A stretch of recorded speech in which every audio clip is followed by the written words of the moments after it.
Welcome everyone, this is मन्नत official YouTube channel. ये आपकी क्लास नंबर 2 होने वाली है जीपीएफ रूल्स के लिए। पहली क्लास अवेलेबल है। अगर अभी तक आपने पहली क्लास नहीं देखी है तो चैनल पर जाके आप पहली क्लास देख सकते हैं। बाकी डिस्क्रिप्शन में आपको क्लास फर्स्ट का लिंक देखने को मिल जाएगा। क्लास स्टार्ट करने से पहले बताना चाहेंगे, अगर आप मन्नत ऑफिशियल यूट्यूब चैनल को एज एन मेंबर ज्वाइन करना चाहते हैं knitter section officer grade 2 exam की प्रिपरेशन के लिए, तो ज्वाइन बटन अवेलेबल है चैनल के साथ में।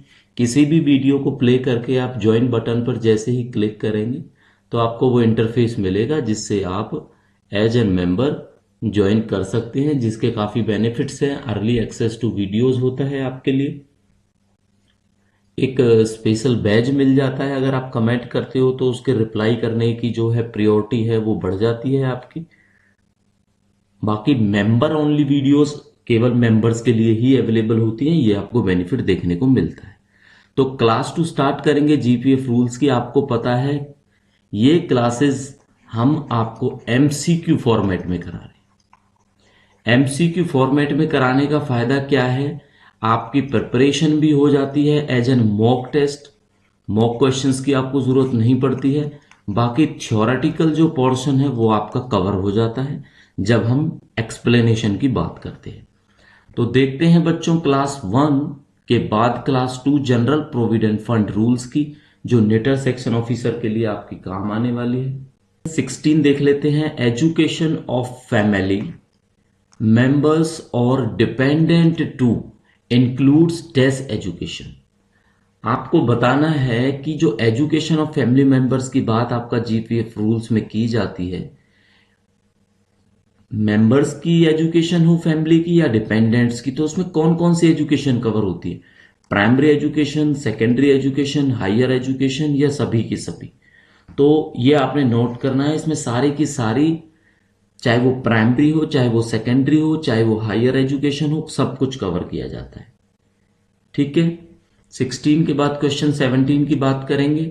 Advances from GPF account following are needed. अगर देखो, दो चीजें होती हैं, एक एडवांस होता है, एक विदड्रॉल होता है। ठीक है, एडवांस का समझ रहे हो ना आप? एडवांस तो ऐसे ही है कि आपने उससे पहले ही ले लिया। एक विड्रॉल होता है, अपने जो जमा अकाउंट है, क्रेडिट अकाउंट है, उसमें से आपने विड्रॉ किया। तो क्या क्या चीजें चाहिए होती हैं? No documentary proof of advance is needed, कि कोई डॉक्यूमेंट्री प्रूफ नहीं चाहिए होता। Simple declaration explaining reasons for advance. आपको एक सिंपल डिक्लेरेशन देनी होती है जिसमें आपने रीजन बताना है बस, कि किस वजह से आपको एडवांस चाहिए। सी होता है दोनों, डी होता है नन ऑफ द अबव। तो देखो क्या होता है, ना तो आपको कोई डॉक्यूमेंट का प्रूफ देने की जरूरत होती, सिंपल एक डिक्लेरेशन लिख के देना होता है जो फॉर्म में ही मेंशन्ड होता है, एक्सप्लेनिंग रीजंस, कि आप किस वजह से आप एडवांस लेना चाहते हैं। तो इसीलिए इसका जो आंसर है वो आपका सी हो जाएगा, यानी कि बोथ ऑफ द अबव। ठीक है, बोथ ऑफ द अबव इसका आंसर होगा।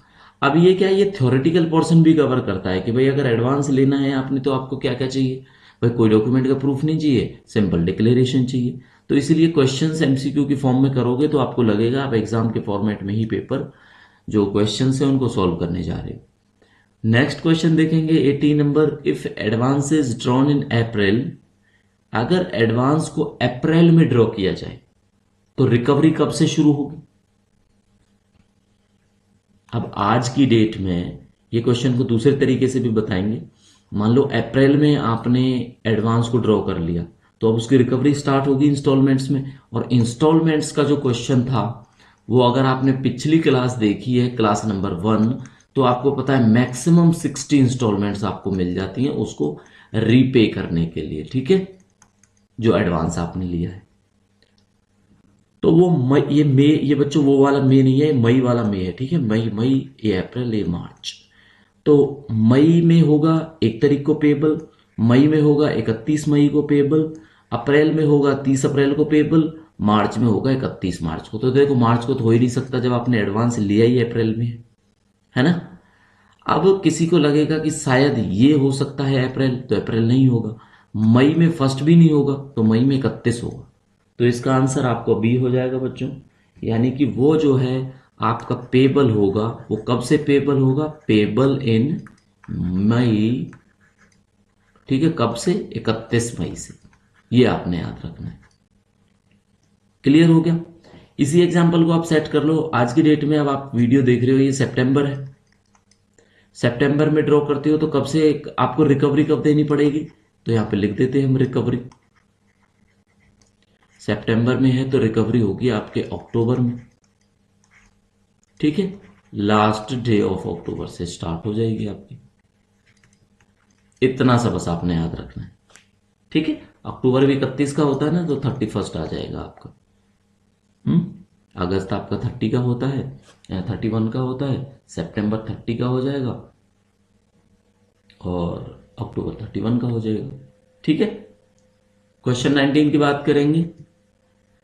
इन which cases limit of withdrawal up to 12 months पे और 3/4 of the amount standing at credit in GPF whichever is less is applicable। ये कह रहा है कि भाई किस केस में होता है ऐसा, जो आपकी लिमिट है ना विड्रॉल की, अभी विड्रॉल की बात कर रहे हैं कि भाई वो 12 महीने की पे, या तो 12 महीने की पे या फिर 3/4 of the amount standing at credit, जितना आपका जीपीएफ में अमाउंट है। देखो मैं आपको बताता हूं, 12 मंथ की तो सैलरी, 12 तो सैलरी, और दूसरा हो जाएगा आपका 3/4 इंटू जीपीएफ का जो क्रेडिट है आपका। इनमें से बच्चों जो कम होगा ना, ठीक है, या ये कम हो या ये कम हो, वो कम वाला आपको मिल जाएगा। तो वो किस केस में होता है, एजुकेशन के केस में होगा, ऑब्लिगेटरी एक्सपेंसेस के केस में होगा, परचेज ऑफ कंज्यूमेबल ड्यूरेबल्स के केस में होगा, या ऑल ऑफ द अबव होगा। देखो एजुकेशन में प्राइमरी, सेकेंडरी और जो हायर एजुकेशन आ जाती है, ऑब्लिगेटरी एक्सपेंसेस हमने आपको बताए थे, जैसे कि कौन कौन से थे ऑब्लिगेटरी, कोई फंक्शन होता है वो भी ऑब्लिगेटरी है ना, कोई फ्यूनरल के लिए कोई चार्जेस अगर विड्रॉल करता है तो वो हो जाता है, परचेज ऑफ कंज्यूमेबल ड्यूरेबल्स, कोई अपनी कोई चीज परचेज करनी है, लैपटॉप्स वगैरह इस तरह की कोई भी चीजें हैं, तो टोटल ये क्या है, ऑल ऑफ द अबव आएगा। तो इसका आंसर डी होने वाला है, आपका आंसर होगा बच्चों इसका डी, ठीक है। याद रखना है लिमिट क्या होगी, 12 महीने की सैलरी या 3/4 ऑफ द जीपीएफ क्रेडिट, जो कम होगा वो आपको एप्लीकेबल होगा विड्रॉ करने के लिए। क्वेश्चन 20 देखेंगे, GPF withdrawal for dash will no longer be linked with the limit prescribed under HBA rules. जो हाउसिंग का और बिल्डिंग का जो लोन है, जो रूल्स है उसके, उसमें क्या लिमिट प्रेस्क्राइब की गई है जीपीएफ विड्रॉल की, ये क्वेश्चन है आपका। GPF withdrawal for dash will no longer with link with the limit prescribed under HBA rule. HBA rule में जो लिमिट है वो इससे लिंक्ड नहीं है, ये ऐसा बताया गया रूल्स हैं, आप पढ़ोगे जीपीएफ के बारे में। तो बच्चों ये आपका हाउसिंग आ जाएगा, ठीक है। एजुकेशन नहीं होता आपका, लोन नहीं होता, नन ऑफ द अबव होगा ही नहीं फिर, तो इसलिए इसका जो आंसर है आपका हाउसिंग लोन, सॉरी हाउसिंग के बारे में बात होगी, है ना। यानी जीपीएफ विड्रॉल फॉर, यहां पे आप फिल कर लो housing, will no longer be link with the limit of prescribed under HBA rules. Question 21 देखते हैं, government servant is applicable for withdrawal of GPF for education obligatory expenses, जैसे आपका betrothal है, मैरिज है, फ्यूनरल है, illness of self है, family members है या डिपेंडेंट्स है, परचेज ऑफ कंज्यूमेबल ड्यूरेबल्स है, ये सारी जो चीजें हैं इसका क्या है, कब से एप्लीकेबल होगा, जब आपकी 1 साल की सर्विस हो जाएगी, जब आपकी 5 साल की सर्विस हो जाएगी, जब आपकी 10 साल की सर्विस हो जाएगी, या सर्विस की बात ही नहीं है। तो देखो सर्विस की बात नहीं है, क्वेश्चन तो है नहीं आंसर इसका, 1 साल की सर्विस का भी कुछ नहीं है, 5 साल का भी कुछ नहीं है, तो इसका जो आंसर है ना वो आपका सी है। यानी जब आपके 10 साल कंप्लीट हो जाएंगे तो ये चीजें आपके लिए एप्लीकेबल हो जाएंगी। आप चाहे एजुकेशन के नाम पे, चाहे ऑब्लिगेटरी एक्सपेंसेस के नाम पे, चाहे इलनेस के नाम पे, या परचेज ऑफ कंज्यूमेबल ड्यूरेबल्स के नाम पे, ये 4 चीजें ऐसी हैं, ठीक है, 4 चीजें ऐसी हैं जहां पे आप क्या कर सकते हो, 10 ईयर्स की सर्विस के बाद में ही इनको विड्रॉ करा सकते हो, है ना। विड्रॉल जो है आपका जीपीएफ से वो करा सकते हो। तो आपने याद रखना है 10 ईयर की सर्विस मैंडेटरी हो जाती है बच्चों। 21 क्वेश्चन आपको करा चुके हैं बच्चों। 22 क्वेश्चन कराने से पहले फिर एक छोटी सी बात है आपके मेंबर के लिए, अगर ज्वाइन करना है आपने तो डिस्क्रिप्शन में आप जाओगे, आपको वो लिंक मिल जाएगा, ठीक है, प्लस मेंबर ज्वाइन करने के लिए। तो जो हमारा मेंबर होगा, मेंबर ओनली वीडियोस के लिए केवल वही एप्लीकेबल होंगे, वही वीडियो देख पाएंगे। अभी जो वीडियो आप देख रहे हो ये भी मेंबर ओनली वीडियोस है अभी तक, ठीक है। चलो नेक्स्ट क्वेश्चन देखते हैं 22, transfer of GPF on technical resignation. Important question है, याद रखना। अगर आप टेक्निकल रिजाइन कर रहे हो तो वो जो गवर्नड होंगे ना ट्रांसफर ऑफ जीपीएफ रूल्स, वो होंगे आपके जीपीएफ रूल्स 1960 के अकॉर्डिंग, है ना। तो ये कौन से रूल में बताया गया, आपने बस सिंपल सी बात यही करनी है, यही बात हमें बतानी कि कौन से रूल के अंडर आएगा, है ना। अब ये जो जीपीएफ के रूल्स है ना सेंट्रल सर्विसेज के, ये अपने आप में काफी रूल हैं ऐसे, मतलब मेरे हिसाब से लगता है मुझे इसके अंडर 41 रूल्स हैं। तो ये आप याद रखना, कभी भी कोई कह दे कि आंसर ऑप्शन में 42 भी है, 49 भी है, 52 भी है, तो आप समझ जाना वो आंसर हो ही नहीं सकता, उसका वो आंसर गलत है, ठीक है। तो ये तो क्लियर हो जाएगा आपको। अब इनमें से बताना है रूल 25 में आएगा आपका, रूल 35 में आएगा, रूल 10 में आएगा, रूल 12 में आएगा, बताओ किस में आएगा। अगर आपको आंसर पता है तो आप अपने मन में सोच के रख सकते हैं, कमेंट में कमेंट भी कर सकते हैं, ठीक है। बाकी फिर हम आपको बता ही देंगे। देखो बच्चों क्या होता है, इसका जो आंसर है ना आपका रूल नंबर 35 होगा, ठीक है। तो रूल नंबर 25 में क्या चीज है आपकी, अगर ये रूल 35 होगा तो ये होगा आपका procedures of maturity of policies, maturity of policies, ठीक है। ये आपने याद रखनी है ताकि थोड़ा सा आपको रहे कि कभी आपने पढ़ा था। ये जो आपका सब्सक्रिप्शन होता है उसका रियलाइजेशन के लिए होता है, रियलाइजेशन ऑफ सब्सक्रिप्शन, ठीक है। रूल नंबर 12 किसके लिए बोलता है, ये बोलता है भाई जिसकी हम शुरू में हमने बात की थी आपकी एडवांसेस की, एडवांसेस फ्रॉम जीपीएफ, या फंड भी लिखा हो सकता है, ठीक है, क्योंकि ये भी तो फंड ही है भाई। 35 का बताने की जरूरत नहीं है, वो आपका क्वेश्चन ऊपर गिवन है कि भाई टेक्निकल रेजिग्नेशन पे जब आप करते हो तो उसको गवर्न किया जाता है, ठीक है। यानी procedure on transfer of a government servant from one department to another department भी बोला जाता है, तो भी आपका आंसर यही होगा, ठीक है बच्चों। अच्छा, ये जो जीपीएफ के अभी जो रूल्स हमने आपको बताए, जो ये सेंट्रल रूल्स हैं 1960, इसकी जो पीडीएफ है, रूल की कंप्लीट पीडीएफ, वो हमारे टेलीग्राम चैनल पर अवेलेबल होगी। कौन सी टेलीग्राम चैनल पर, जो आज की डेट में हमने निटर के लिए बनाया है, निटर एसओ के लिए ओनली मेंबर ग्रुप है, ठीक है। इसमें केवल मेंबर्स ही मिलेंगे आपको, तो यहां से आप ये पीडीएफ को एक्सेस कर सकते हो। तो retirement of subscriber is mentioned in GPF central services rules. तो बताना है रिटायरमेंट ऑफ सब्सक्राइबर किस में आता है, तो रिटायरमेंट ऑफ सब्सक्राइबर आता है आपका रूल नंबर 32 के अंदर। तो रूल 30 क्या कहता है, 41 क्या कहता है, 38 क्या कहता है, टोटल बताया था ना आपको 41 है। तो 41 में तो रिपीलिंग की बात होती है, जब कभी किसी रूल को रिपील करना हो, है ना, तो ये तो रिपीलिंग क्लाउज की बात करता है। रूल नंबर जो 38 है वो आपका नंबर ऑफ अकाउंट्स की बात करता है, ठीक है, number of accounts to be quoted, number of accounts to be quoted at the time of payment subscription, ठीक है, पेमेंट ऑफ सब्सक्रिप्शन।